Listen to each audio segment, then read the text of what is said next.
Hi friends, Attorney Elaine Antonio Bordeaux. Today's episode po, we're talking about yung mga green card holders na nangangamba at nagtatanong kung this is the right time daw ba na mag-file ng US citizenship or application for naturalization. Yan po ang sasagutin natin. Paalala ko lamang po whether you are pro-deportation or anti-deportation, ay mag-ingat po tayo sa ating mga komento. Dahan-dahan lamang po. Let's be compassionate po sa ating mga sasabihin, ha? At respeto po sa isa't isa ang kailangan natin. Okay, before we start, my name is Attorney Elaine Antonio Bordeaux.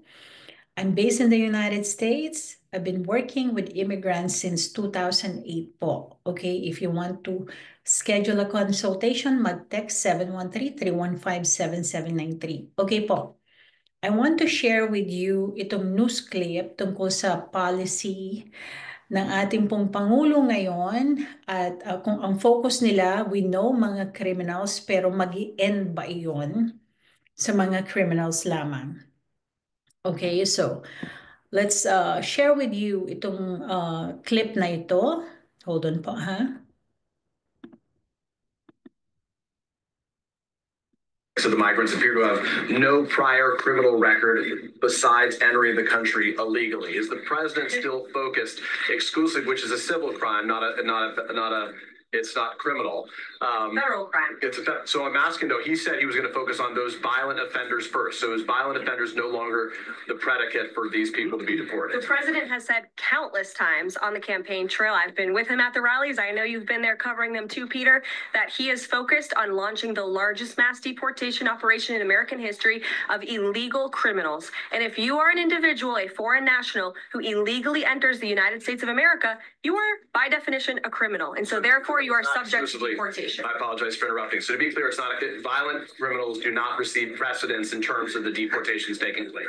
Also said two things can be true at the same time. We want to deport illegal criminals, illegal immigrants from this country, but the president has said that, of course, the illegal criminal drug dealers, the rapists, the murderers, the individuals who have committed heinous acts on the interior of our country and who have terrorized law-abiding American citizens, absolutely, those should be the priority of ICE, but that doesn't mean that the other illegal criminals who entered our nation's borders are off the table.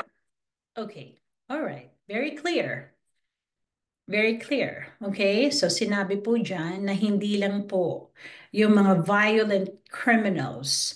Number one, anong priority? Yung mga walang papel, undocumented na violent criminals. But as we know, meron po mga expansions na, may mga collateral damage ika nga or mga collateral effects itong mga raids na ito na tinatamaan kahit po yung walang mga criminal cases. So, walang dokumento, walang criminal case, pasok na rin siya. Ngayon, ang tanong, paano po yung mga kababayan natin or mga immigrants na legal pero merong mga criminal history? Yan ang tanong, di ba? So may mga status sila pero meron silang criminal history.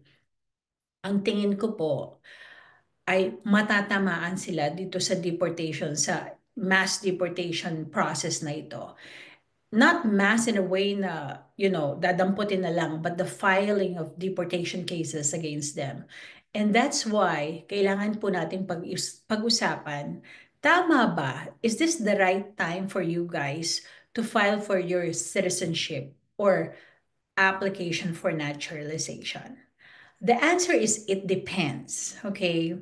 So kung ikaw ay merong malinis na record, wala kang criminal history in the past, kung good behavior ka, and then eligible ka, and you qualified under the, mga requirements, pasok ka, then yes, now is the right time because number one, it protects you from deportation. You don't have to deal with deportation anymore. Number two is, hindi ka na mako-cover dun sa mga rules covering yung mga immigration restrictions ng permanent residents. So, it's good to become a U.S. citizen. And number three, it will make your travel easy. You can come in and outside of the United States nang wala kang hassle. And fourthly, yung mga benefits for US citizens na hindi available sa mga non-US citizens ay pwede mo nang matanggap. So those are the good things. However, kung ikaw naman ay merong past criminal history or past criminal cases, arrests or convictions, or criminal history, I strongly advise na makipag-usap muna sa immigration lawyer before you file.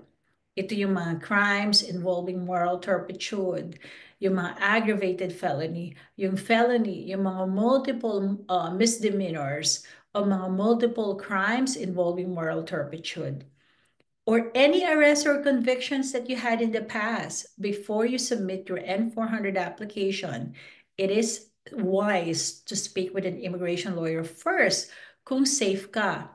Kasi baka yung criminal history mo or yung problem mo in the past ay deportable offense, which means na when you file it, instead na makuha mo yung US citizenship mo, ay malagay ka sa deportation. Meaning, tatanggalin yung permanent residency because of a crime that you committed or you were convicted in the past.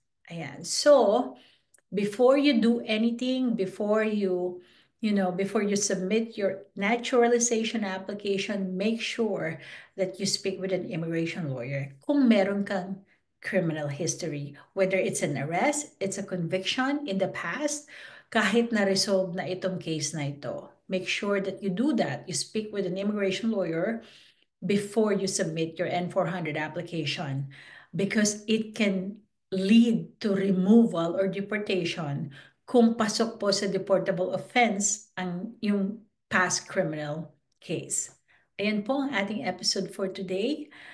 If you want to schedule a consultation with me, mag-email po kayo, eb@ebordlaw, or mag-text kayo 713-315-7793. Thank you. Bye-bye.